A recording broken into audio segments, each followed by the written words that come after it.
Assalamualaikum warahmatullahi wabarakatuh.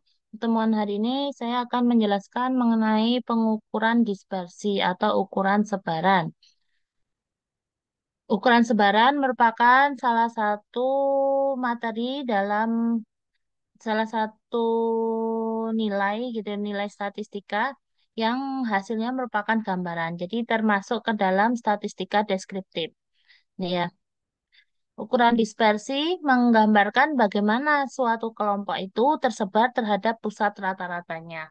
Ukuran sebaran atau ukuran dispersi suatu kelompok data terhadap pusat data disebut variansi.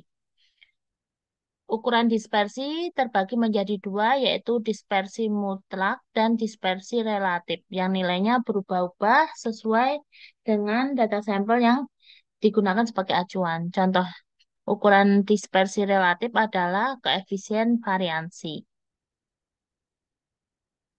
Ukuran dispersi mutlak terdiri atas jangkauan, simpangan rata-rata, variansi, standar deviasi, dan simpangan kuartil. Ini ya, ukuran dispersi yang pertama yaitu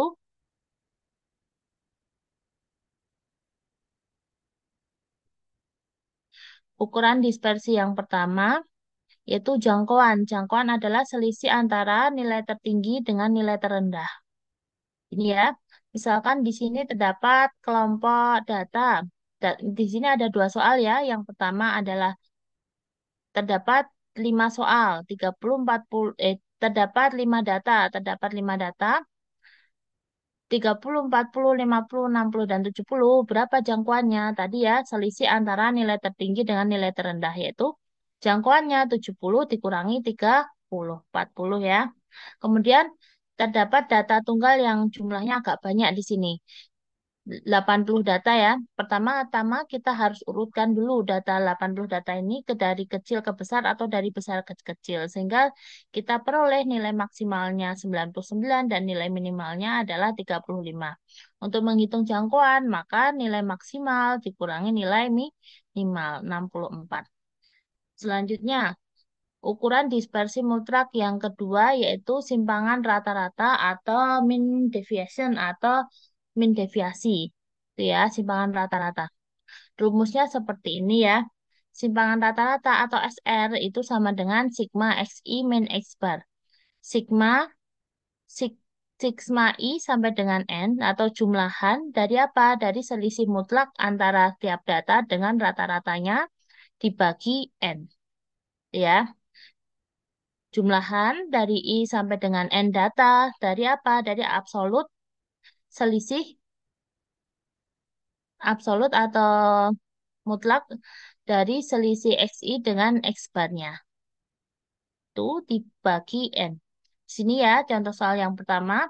Terdapat 5 data, 20, 30, 50, 70, 80. Langkah pertama apa? Di sini ya, dari kebutuhan data, kebutuhan rumusnya, simpangan rata-rata ini dibutuhkan nilai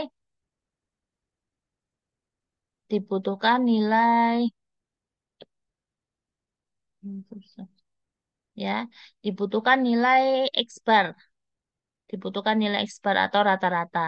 Rata-rata 50 ini diperoleh dari mana?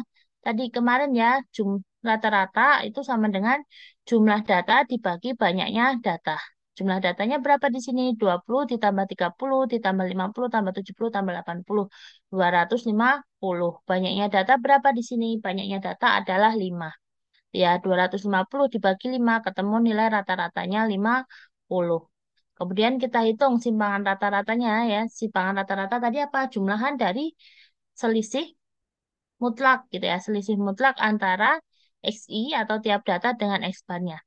Data pertama yaitu 20, 20 dikurangi 50. Di sini ya 50 adalah rata-ratanya ditambah 30 dikurangi 50, 50 dikurangi 50, 70 dikurangi 50, dan 80 dikurangi 50 dibagi 5.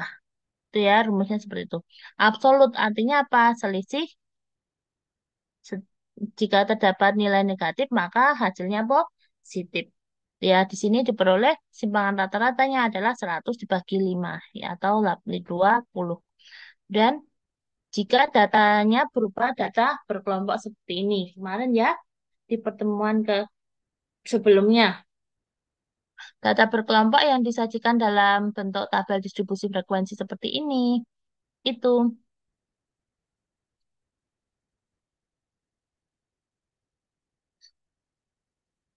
Misalkan di sini terdapat berapa kelas di sini? Kelasnya ada 1, 2, 3, 4, 5, 6, dan 7. Ada 7 kelas gitu ya.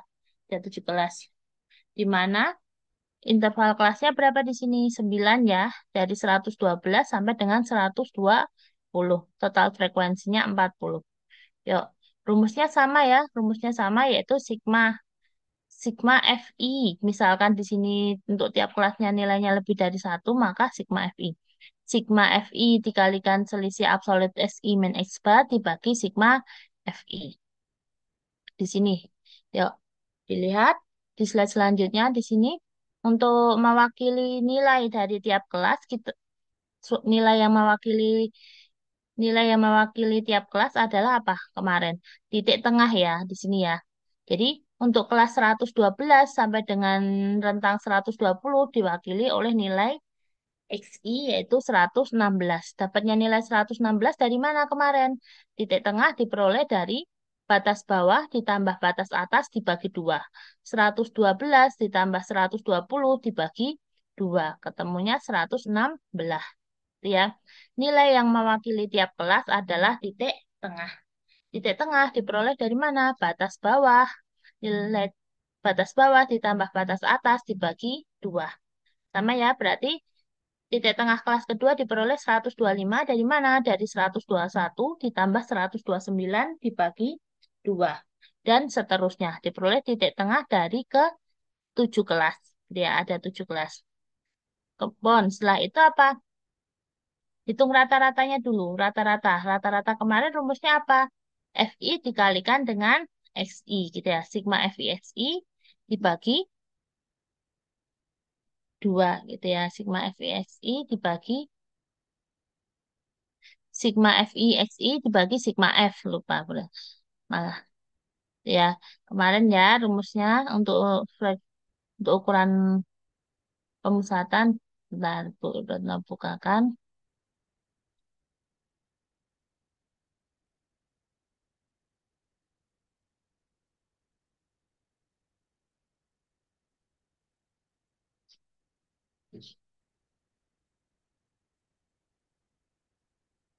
Ini ya, kemarin ukuran permusatan rumusnya apa? Sigma XI FI.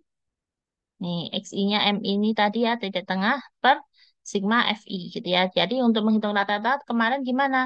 XI yang tadi dikalikan FI, terus jumlah dari perkalian XI dengan FI dibagi total FI tadi ya. Jadi untuk penghitungan rata-rata sama ya kayak tadi kemarin ya, pertemuan sebelumnya. Dapat 140,525 dari mana? Sigma FIXI ini tadi, rumusnya ini tadi ya, Sigma XIFI dibagi Sigma FI. Ya.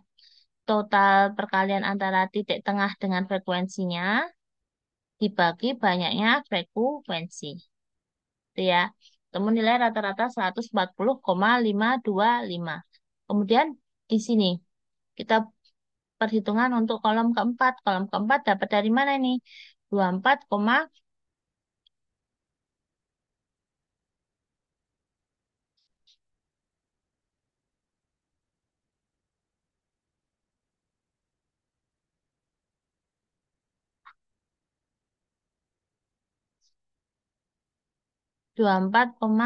24,525 ini diperoleh dari mana? Titik tengah dikurangi rata-rata. 116 dikurangi 140,525. Itu ya diperoleh 24,525. Terus 125 dikurangi 140,525 dan seterusnya. Di sini ya. 6,25 diperoleh dari mana? 134 dikurangi ini dikurangi 140. Kemudian langkah selanjutnya apa, Dek? Mengalihkan kolom keempat dengan frekuensinya. Gitu ya, mengalihkan kolom keempat dengan frekuensinya. Kolom keempat ini dengan frekuensinya. Kolom keempat ini dengan frekuensinya. Terus 98,100 diperoleh dari mana? 24,525 dikalikan 4 dan seterusnya. Sigmanya diperoleh jumlahannya sama dengan 455,850 dibagi total frekuensinya 40 sama dengan 11,396. 11,396. Terus setelah itu kita lanjut ke ukuran dispersi mutlak yang ketiga, yaitu variansi. Variansi sama ya, perbedaannya terletak di mana? Di sini ya. Variansi sama dengan sigma dari selisih kuadrat. Selisih kuadrat antara tiap data dengan rata-ratanya. Selisih kuadrat ya, tadi adalah selisih mutlak, di sini selisih kuadrat. Selisih kuadrat antara XI min X bar. Ya. Misalkan di sini terdapat 5 data, 20, 30, 50, 70, dan 80. Rata-ratanya tadi ya, rata-rata 50 diperoleh dari mana? Jumlah data dibagi banyaknya data. Jumlah datanya berapa? 20 ditambah 30 ditambah 50 tambah 70 tambah 80, 250 dibagi 5. Ketemu 50. Yuk, variansi tadi ya, sigma jumlahan dari selisih kuadrat antara XI dengan X bar. Di sini ya, XI-nya apa saja? 20 dikurangi 50. 50 apa X barnya? 20 dikurangi 50 kuadrat ditambah 30 dikurangi 50 kuadrat ditambah 50 kurangi 50 kuadrat ditambah 70 kurangi 50 kuadrat ditambah 80 kurangi 50 kuadrat dibagi N-1 atau 5 kurangi 1. Banyaknya data dikurangi 1. Ketemu variansinya adalah 650. Selanjutnya, menghitung variansi untuk data berkelompok. Menghitung variansi untuk data berkelompok. Ya, data yang disajikan dalam bentuk tabel distribusi frekuensi. Tadi ya sama. Nilai yang mewakili tiap kelas adalah titik tengah. Dia nilai yang mewakili tiap kelas adalah titik tengah. Untuk kelas pertama yaitu rentang 112 sampai dengan 120 gitu ya. 112 sampai dengan 120 nilainya diwakili oleh titik tengahnya yaitu 116. 116 diperoleh dari mana? Batas bawah ditambah batas atas dibagi 2. Batas bawah ditambah batas atas dibagi 2. Dah, kemudian tadi ya udah diketahui nilai rata-ratanya 140,525. 150,525 diselisihkan 116 dikurangi 140,525 dikuadratkan ketemu di sini 601,4756. Setelah itu dari kolom 4 dikalikan dengan frekuensinya. Ini ya, dikalikan frekuensinya. Tadi ya, untuk kebutuhan rumusnya ya, sigma Fi X I min X bar kuadrat dibagi N min 1. Sini. Ini ya, jadi antara kolom 4 dan 5 hubungannya apa? Kolom 5 adalah kolom 4 dikalikan dengan kolom kedua. Terus dicari jumlahannya. Jumlahannya diperoleh 5897,9741 dibagi 40. Dibagi 40 min 1. Dibagi 40 min 1. Sini ya. Selanjutnya untuk ukuran dispersi mutlak yang keempat, yaitu standar deviasi. Nilai standar deviasi diperoleh dari mana? Nih, akar dari variansi. Akar dari variansi. Jadi nilai variansi yang tadi, kemudian di akar ketemu nilai standar deviasi. Gitu ya. Paham ya hubungan antara standar deviasi dengan variansi. Kemudian jangkauan kuartil. Jangkauan kuartil rumusnya apa? Setengah dari Q3 dikurangi Q1. Setengah dari Q3 dengan dikurangi Q1. Yuk, sekarang kita ulangi lagi bagaimana cara menghitung kuartil. Kemarin ya, kuartil adalah ukuran pemusatan, salah satu ukuran pemusatan yang membagi data menjadi 4 sama besar. Kuartil bawah membagi 25% pertama, kuartil tengah membagi 50% pertama, kuartil 3 membagi 75% pertama, gitu ya. Membagi data ke 4 bagian sama besar. Membagi data yang sudah terurut, baik dari kecil ke besar atau dari besar ke kecil menjadi 4 bagian sama besar. Yuk, misalkan di sini terdapat data tunggal. Contoh pertama yaitu data tunggal ya. Data tunggal, langkah pertama diurutkan dulu. Di sini ada 13 data tunggal. Data tunggal yaitu diurutkan dari kecil ke besar. Dari mulai 30 sampai dengan 100. Total datanya berapa di sini? 13. Banyak datanya 13.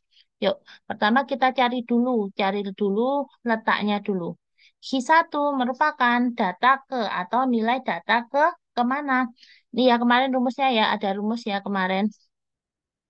Kemarin rumusnya HI gitu ya. HI sama dengan apa? X besar ya, ini indeks yang di dalam kurung ini indeks ya. Data dari apa? Data I dari N plus 1 dibagi 4. Gitu ya. Jadi, sini ya, di sini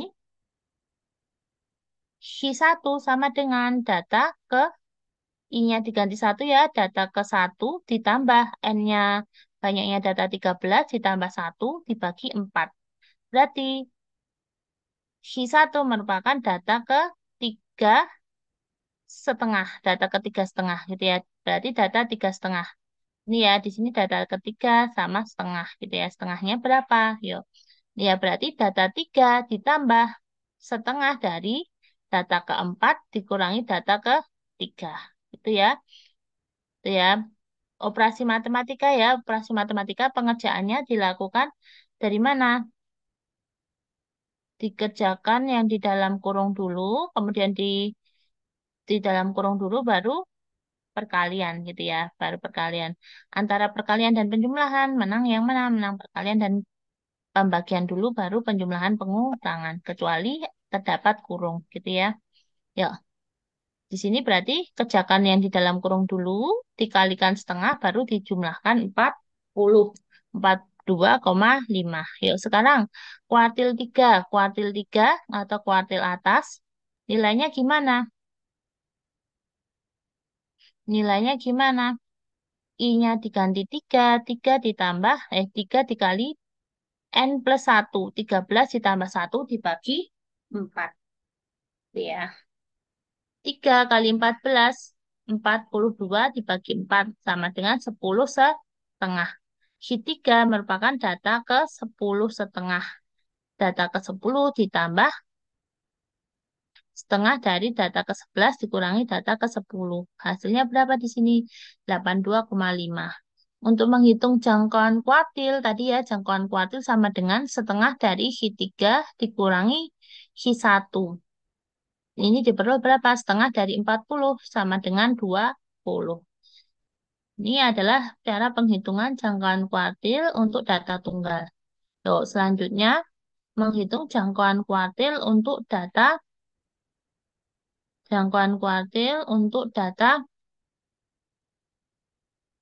kelompok gitu ya. Data yang disajikan dalam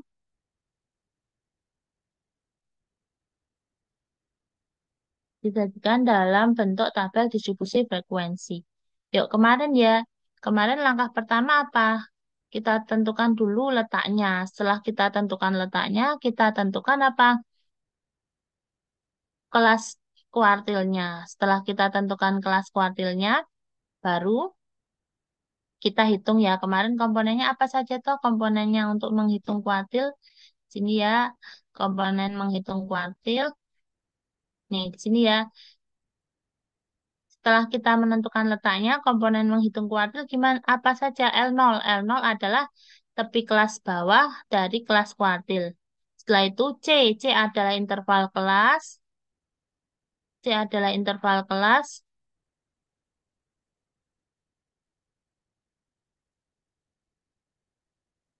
C adalah interval kelas. Kemudian IN per 4. I adalah kuartil keberapa? Kuartil ke I. N adalah banyaknya data dibagi 4. FK adalah frekuensi kumulatif sebelum kelas kuartil atau banyaknya data sebelum kelas kuartil dibagi frekuensi kuartil. Ini ya, Retno ulangi. Rumusan kuartil di pertemuan sebelumnya ya, untuk data berkelompok.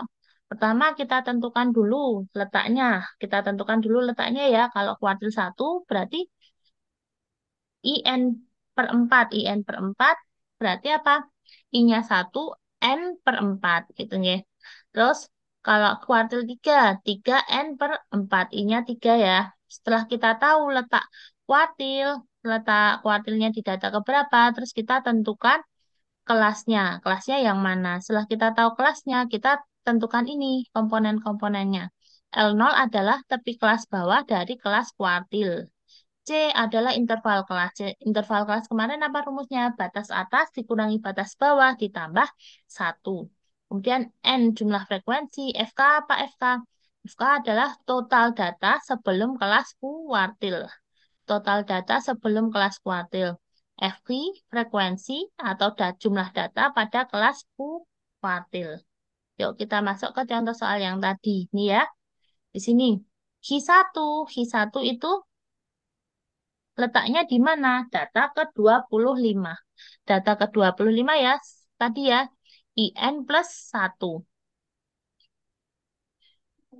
Q1, data ke berapa?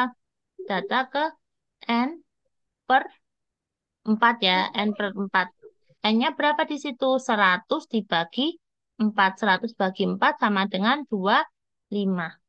25 ya. Data ke-25 yang mana? Di sini ya. Di sini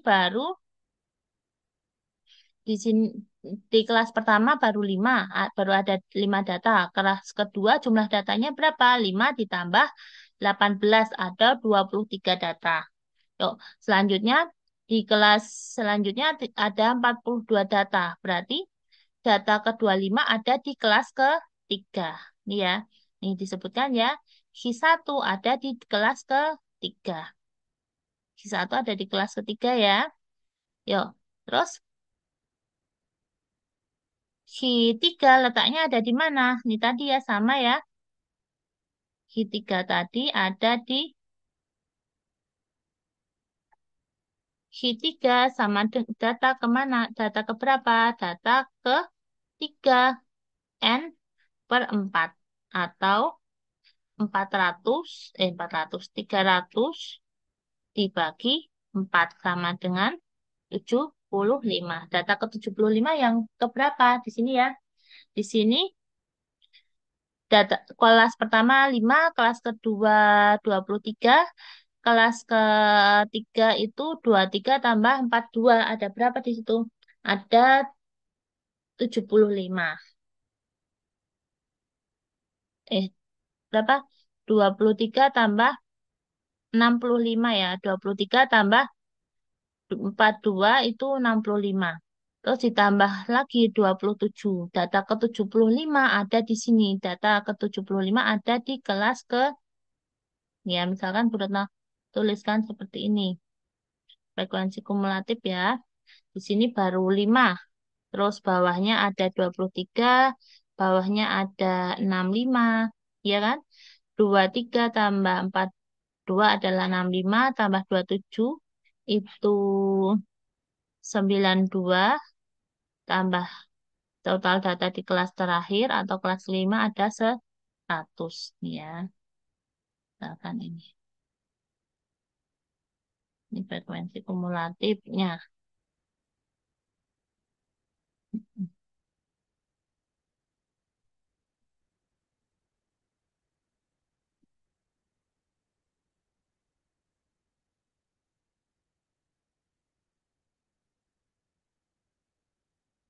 Ya, frekuensi kumulatifnya. 5, 23, 65, 92, dan 100. Ya, berarti data ke-75 ada di kelas berapa? 75 ada di kelas keempat. Ini ya, udah disebutkan di sini. Yuk, selanjutnya kita hitung dulu yang Q1. Q1 tadi ya, kita udah tahu letaknya ada di mana? Ada di kelas ke Q1 data ke-25 ada di kelas ketiga. 6, di kelas 66 sampai 68. Hitung dulu langkah komponennya tadi ya. Komponen rumusnya yaitu ngitung nilai L0. L0 itu apa? Tepi kelas bawah. Tepi kelas bawah itu batas bawah dikurangi setengah. Batas bawahnya 66 dikurangi setengah 65,5. Terus di sini ditambahkan C. C tadi apa? Interval kelas. Interval kelas itu batas atas dikurangi batas bawah ditambah 1. 62 dikurangi 60 ditambah 1. Interval kelasnya 3. Terus di sini tadi rumus apa, Dek? N per 4. IN per 4 ini ya. IN per 4. IN per 4. IN per 4-nya tadi ini ya. N per 4-nya 25. FK dikurangi FK. FK tadi apa? Jumlah data sebelum kelas jumlah data sebelum kelas Q1.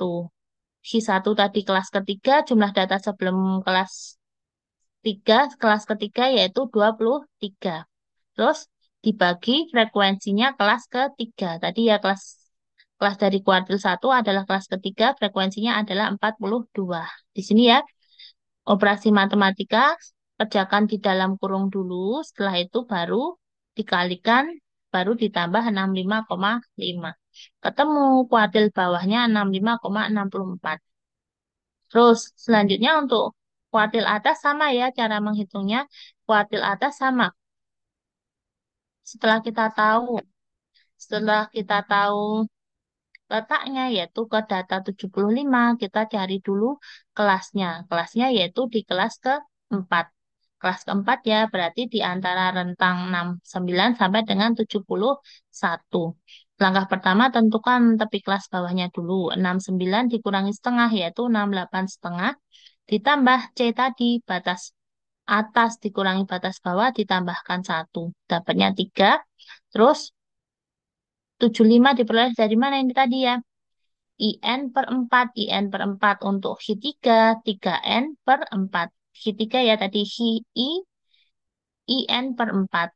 Berarti 75 ya, IN per 4-nya. Kemudian dikurangi jumlah data sebelum kelas kuartil.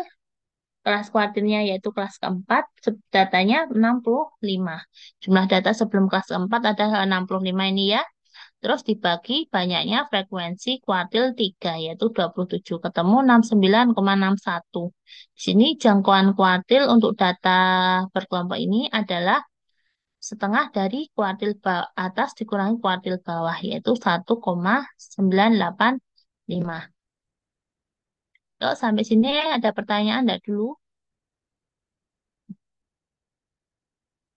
Belum ada ya? Yuk kita lanjutkan untuk koefisiensi variasi atau ukuran dispersi relatif. Ukuran dispersi relatif. Sini ya. Ini belum ada contohnya. Kita lihat dulu. Belum dapat bagikan belum.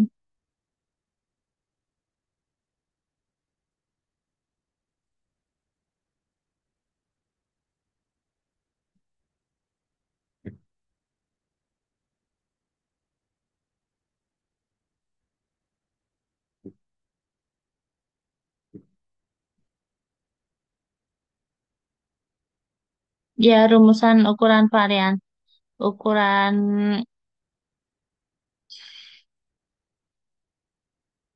Rumusan dari koefisiensi variasi yaitu tadi ya standar deviasi bagi rata-rata kalikan 100%.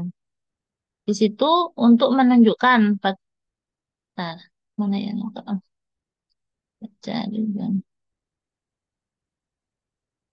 efisien.